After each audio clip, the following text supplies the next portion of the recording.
ഓർമ്മകളുടെ ചുമടുകൾ ഇറക്കി വയ്ക്കൂ. സന്യാസിമാരായ ഒരു ഗുരുവും ശിഷ്യനും കാൽനടയായി ഒരു ദൂരയാത്ര ചെയ്യുകയാണ്.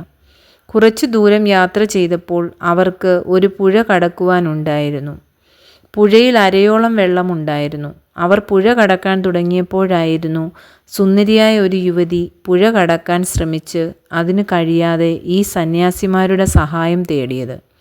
ഗുരുവായ സന്യാസി യാതൊരു മടിയും കൂടാതെ ആ യുവതിയെ തൻ്റെ ചുമലിലേറ്റി പുഴ കടക്കാൻ സഹായിച്ചു. അവൾക്ക് വലിയ സന്തോഷമായി. അക്കരെ എത്തിയപ്പോൾ അവളെ അവിടെ ഇറക്കി സന്യാസിമാർ യാത്ര തുടർന്നു.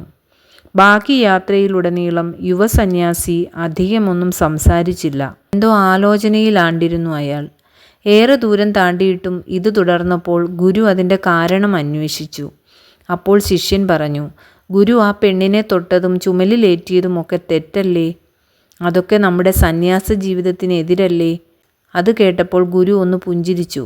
എന്നിട്ട് പറഞ്ഞു, ഞാൻ അവളെ തൊട്ടതും ചുമലിലേറ്റിയതുമൊക്കെ അവളെ സഹായിക്കാൻ വേണ്ടിയാണ്. പുഴ കടന്നപ്പോൾ ഞാൻ അവളെ ഉപേക്ഷിച്ചു.